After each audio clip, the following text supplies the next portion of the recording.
Vicks presents the Matinee Theater production of Rebecca.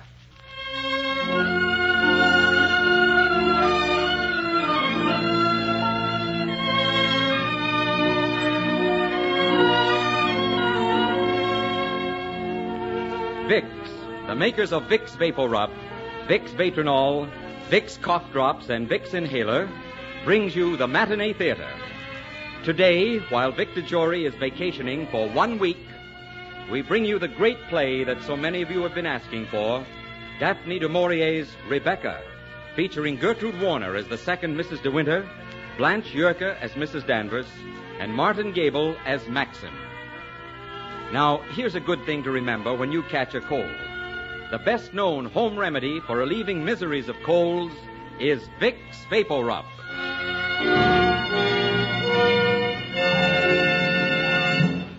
And now, Rebecca.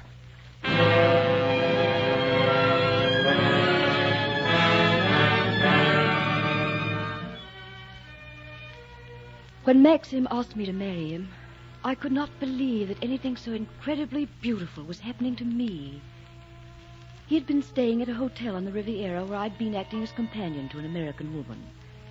We'd spent a lot of time together, but actually I knew very little about Maxim, beyond the fact that he'd been married to one of the most fabulous beauties of England, Rebecca de Winter, who had died about a year before.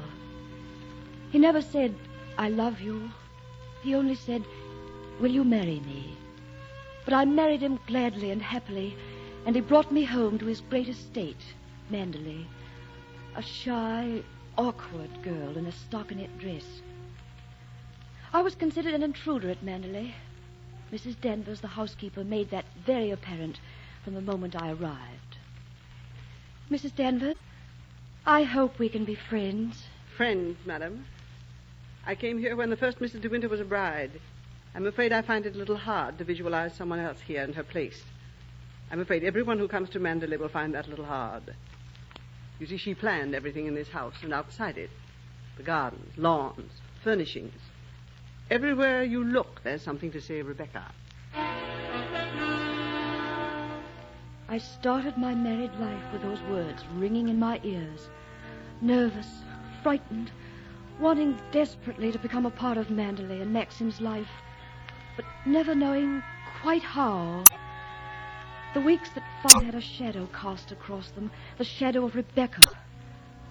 Looking back on them now, they seem a hideous nightmare that I lived in the daytime and dreamt about at night.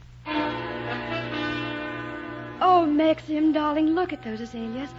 They're beautiful. I'd never believed they'd grow this close to the beach. No one believed they would. Rebecca had them planted. You're going for a walk, madam? Here, throw this coat around your shoulders. It's too long for me. Yes, it was Rebecca's.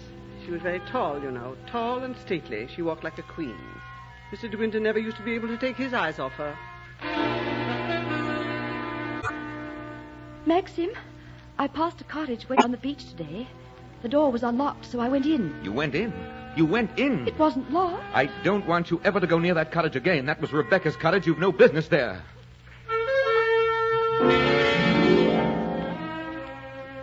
It's beautiful here in the morning room, isn't it? Mrs. De Winter picked out every ornament for it herself. I remember she brought back that Cupid on the mantel from Paris as a present for Mr. De Winter. I remember the card. It just said, "To Maxim, for now and forever, from Rebecca." She planned every room. Rebecca's flowers. Rebecca's decorating. Rebecca's dog. Rebecca's husband. Rebecca's husband. Rebecca's husband.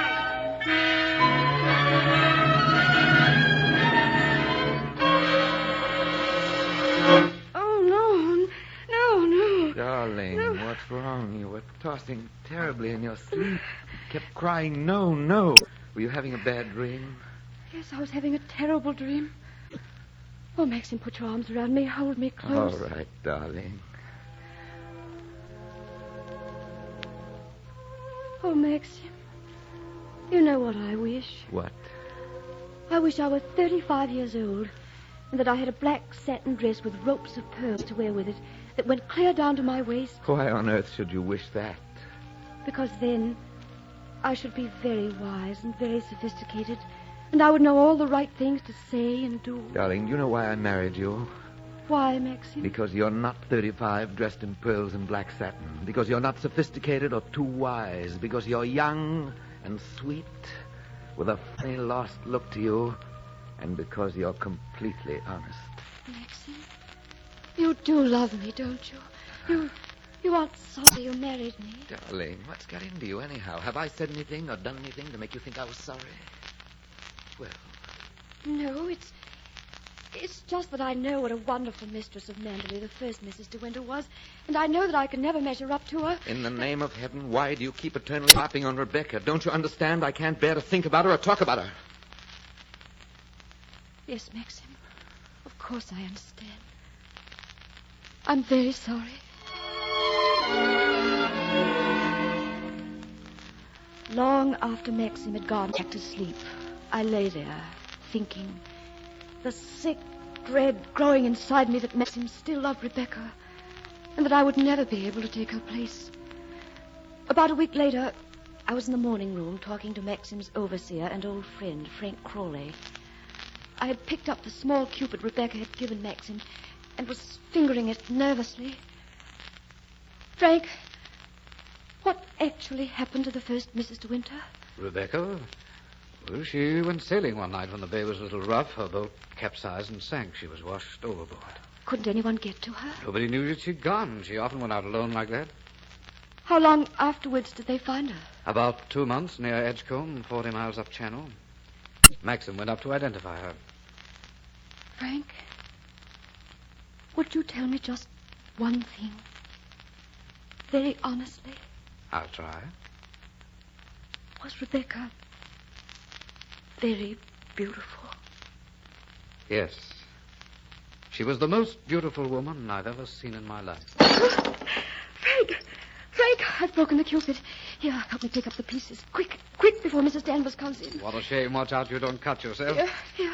We'll put them in an envelope. Maybe no one will miss the cupid. Oh, I don't think it matters very much. It does. It was Rebecca's. Here, have we got all the pieces?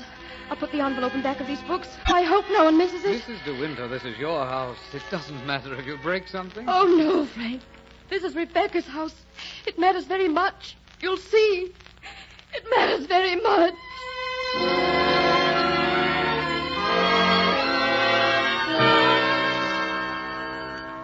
Why do you do such strange things? Why the devil did you hide the pieces of that ornament in an envelope for Mrs. Danvers to find like an in-between maid? Because I'm like an in-between maid, I guess. I'm all wrong here somehow. Perhaps you are. Perhaps I did a very selfish thing in marrying you. I'm not much of a companion to you, am I? Oh, Maxim, please don't say those things. I'm very happy. No, you're not. You're thinner. You've lost your color. I haven't had much chance to amuse you. You should have someone closer to your own age. Our marriage isn't much of a success, is it? Do you want me to go away, Maxim? I don't know what I want. Maxim, I'm sorry about the cupid. I know Rebecca gave it to you. I thought you would be able to adjust yourself to Mandalay. Well, it just hasn't happened, has it?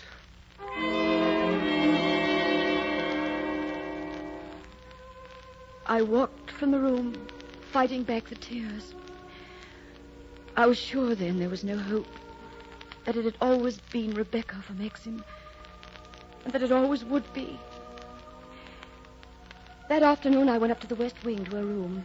It was quite dark, because a low fog had rolled in from the sea. I stood close to the door, glancing all about that shadowy room, my heart pounding. It looked as though she had left it but an instant before. There were flowers on the dressing table and by the bed. A dressing gown lay on a chair, and a pair of bedroom slippers beneath it. I began to feel a little faint, and then... I saw you come up. Oh, I'd been ready to show this room to you every day. You had only to ask. It's a lovely room, isn't it?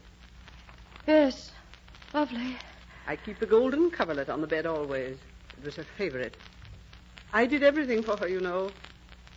No one can take care of me but you, Danny, she used to say. You'd never think that she had been gone now for so long, would you? You can feel her in every room in the house, can't you? Yes. Sometimes when I walk along the corridor, I fancy I hear her just behind me. That quick, light footstep, sometimes I think I hear the sweep of her dress coming down to dinner. Why do you hate me so?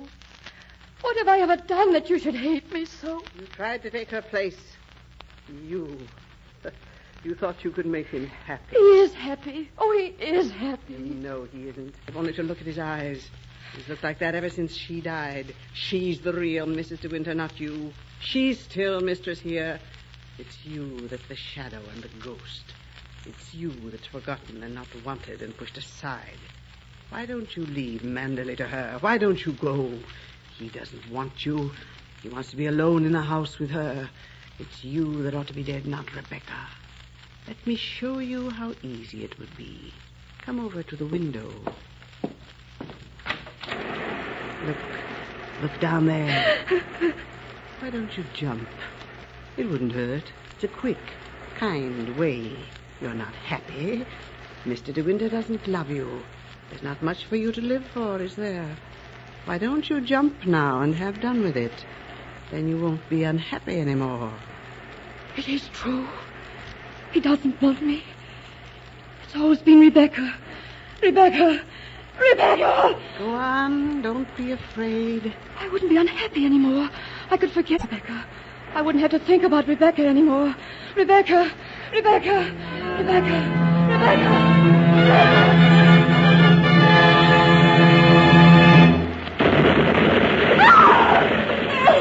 Oh! What is it?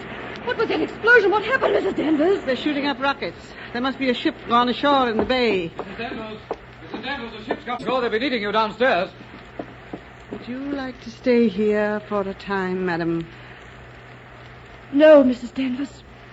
I'm going downstairs. I've seen all I intend to see of Rebecca's room.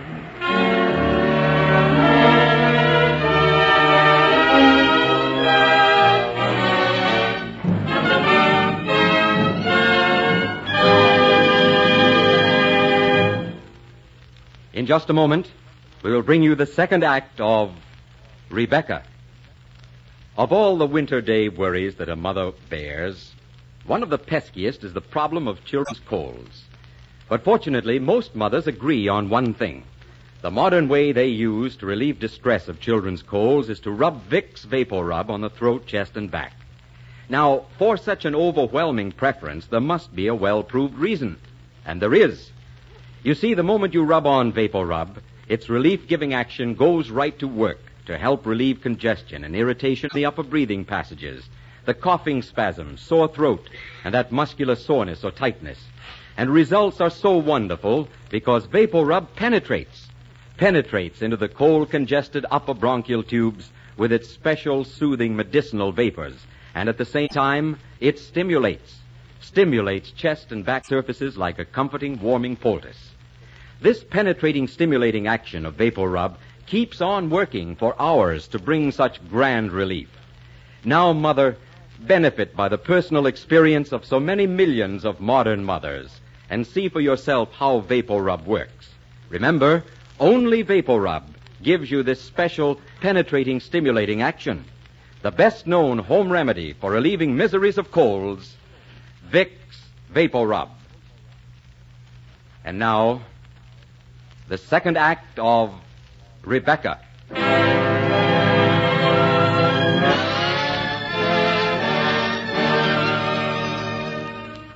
When the divers went down to help get the distressed ship off the rocks, they found a small boat at the bottom of the cove, and they saw what appeared to be a body through one of the portholes.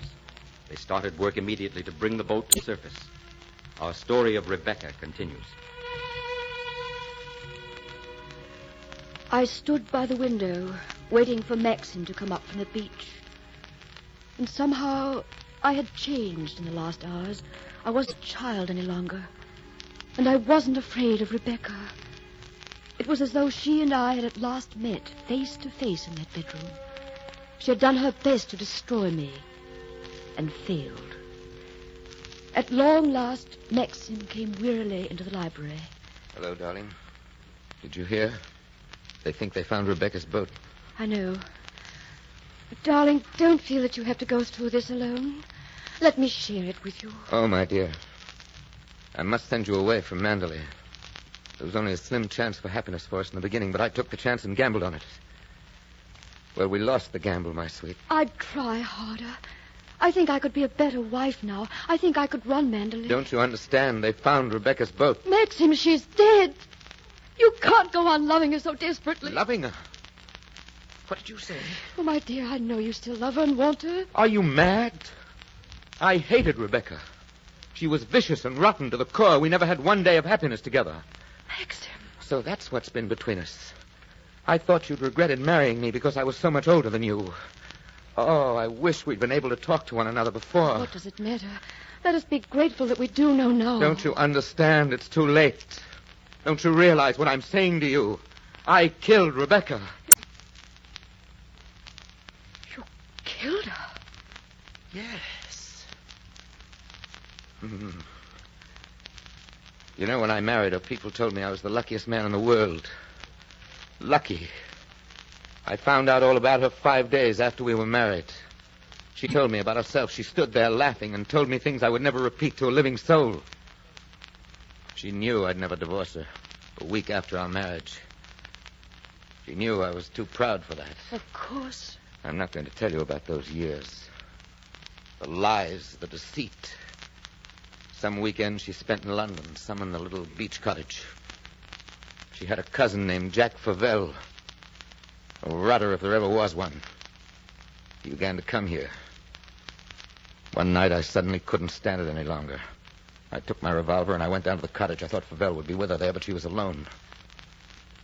She looked strange. I told her the bargain was finished. That we had to get a divorce. She said that was impossible. She said, I'm going to have a baby, Max. And neither you nor anyone else in the world will ever be able to prove he isn't yours. He'll grow up here at Mandalay bearing your name. And I'll be the perfect mother, as I've been the perfect wife. Then she started to laugh. When I shot her, she was laughing still. Oh, Maxim. I carried her out to the boat. It was very dark. There was no moon. I laid her body in the cabin. I got the boat underway. Then I took a spike and drove 3 holes into the planks in the bottom boards. I climbed into the dinghy and pulled away. Suddenly, the boat keeled over and went down. That was all. I've never been able to forget her smile or the way she looked at me before she died. She knew she would win in the end. Sometimes I even think she wanted me to kill her. Oh, my darling. What a terrible thing for you. What a heartbreaking thing. You see, that's why it's too late for you and me. No, it's not too late. Rebecca is dead. She can't speak. She can't harm you anymore. Her body disintegrates in water. They won't find the bullet. They won't know she was shot. Nobody knows but you and I what happened that night. Rebecca will win. You'll see. Even now, Rebecca will win.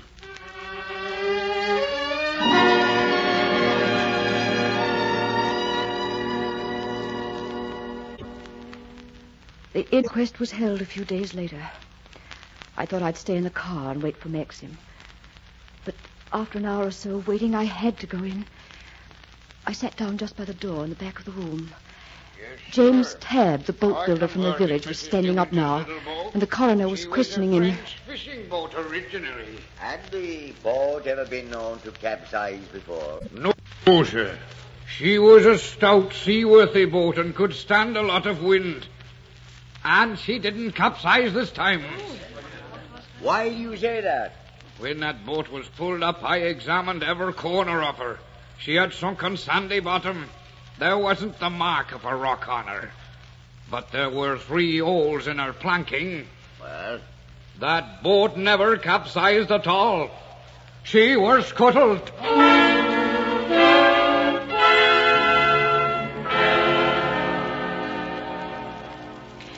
The heat came up from the floor in slow, flickering waves. I felt deathly ill. And then Frank Crawley helped me outside. He brought me home and went back to the inquest. I fell into an uneasy sleep in the morning room. When I woke, I heard voices from the library, Maxim's and a stranger's. I went slowly in. No, you're not welcome in this house, Pavel. I came to congratulate you on the result of the inquest. Will you leave this house or shall I throw you out? Oh, hello, dear. Maxim, the inquest. What happened? Well, I don't think I've had the pleasure of meeting the second Mrs. De Winter. This is Mr. Pavel, dear, Rebecca's cousin. How do you do? The verdict was suicide. Oh. Suicide. Rebecca no more committed suicide than I did. Let me read you both a note I received from Rebecca the day she died. Dear Jack, I tried to ring you at the London flat but could get no answer. I'm going to Mandalay right away. I've something to tell you and I want to see you as soon as possible. I'll wait for you at the cottage on the beach. Rebecca. Does that sound to you like the note of someone who was contemplating suicide that night? Why didn't you give that note to the jury this afternoon? Oh, why, Max, I bear no malice towards you. In fact, I have a proposition for you. If I had a settlement of, say, £2,000 or £3,000 a year for life, I could jog along quite comfortably and I'd never trouble you again. I swear I wouldn't. Darling, please phone Colonel Julian. Ask him to come here at once. All right, Max. You wouldn't dare call in the police. I've got enough evidence in this note to hang. Call Colonel Julian, darling, and ask him to come at once.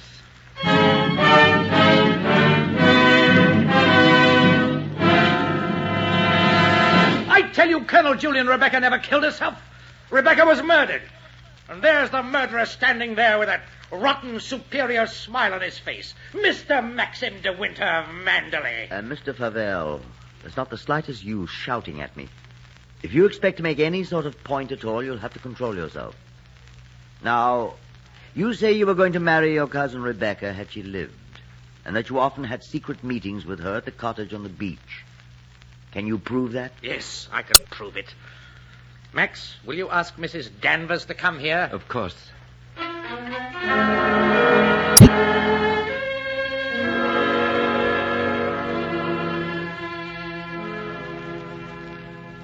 Mrs. Danvers, Colonel Julian would like to ask you some questions. Yes, sir. Mrs. Danvers, were you aware of the relationship between Mr. Favel and the late Mrs. De Winter? I don't think I understand, sir. Oh, you can speak freely, Danny. Rebecca was in love with me, wasn't she? She was not. What? She wasn't in love with you or any other man. I've known her to come back here and rock with laughter at the lot of you. Mrs. Danvers, we're trying to find the motive for Mrs. De Winter's suicide. Can you think of any reason why she should have taken her life? No, sir, I cannot. Of course you can't. Rebecca was murdered. Mrs. Danvers, have you any idea how she spent that last day in London? Yes, sir. I have her appointment book here. Here it is, sir. June 4th. Good. June the 4th. Hair, 10:30. 12 o'clock, lunch at the club. 12:45. Dr. Baker. Who is Dr. Baker? A woman specialist in London, sir. We'll phone him at once. Mrs. De Winter, would you mind? No, of course not. I'll put through the call at once.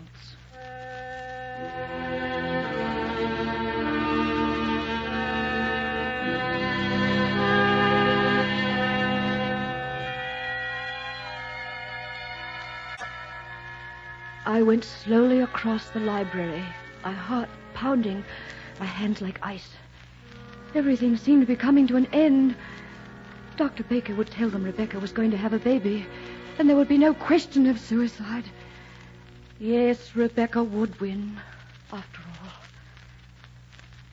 There's your call, Colonel Julian. Thank you. Hello? Hello, Dr. Baker. Please forgive this very unorthodox call at such an hour. I'm Colonel Julian, Chief Constable for the County of Cornwall.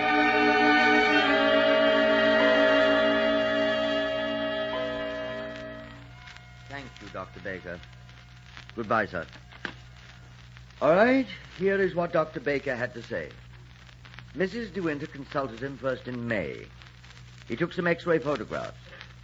When she went again on June the 4th, he told her that she was suffering from a malignant disease which was quite incurable. That's what she was going to tell you that night at the cottage, Pavel. There's the motive for her suicide.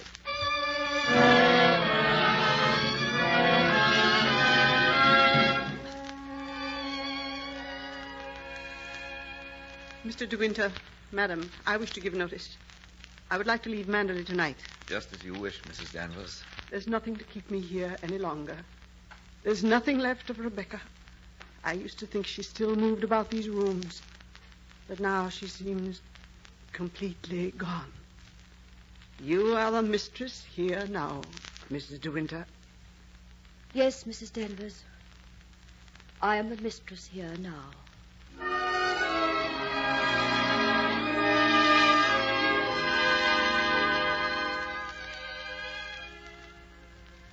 That funny little lost look I loved so much is gone. Of course. I'm not a child any longer. This is my home, and you're my husband. It's time I grew up and took care of you both. It's time there were children at Mandalay, and laughter and contentment and peace. These things will happen now. Yes, these things will happen. We're home now, with the rest of our lives before us. I love you, Mrs. De Winter. Mr. De Winter, I love you forever.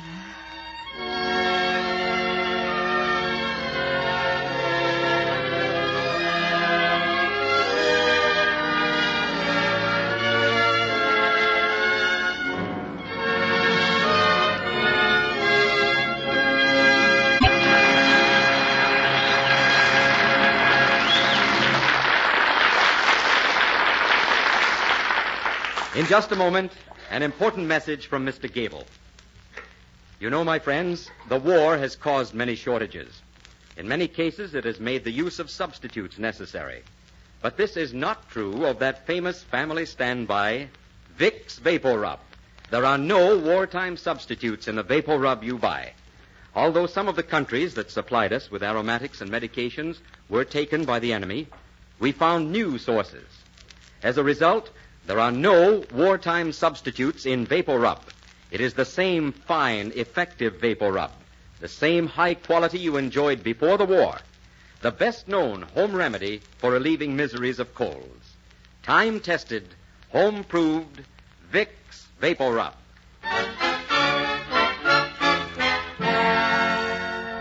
Next week, after a well-earned vacation, Victor Jory will be back in one of the finest plays that Gene Halloway's ever written.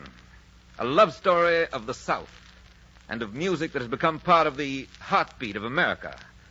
Beautiful Dreamer, the romance of Stephen Collins Foster.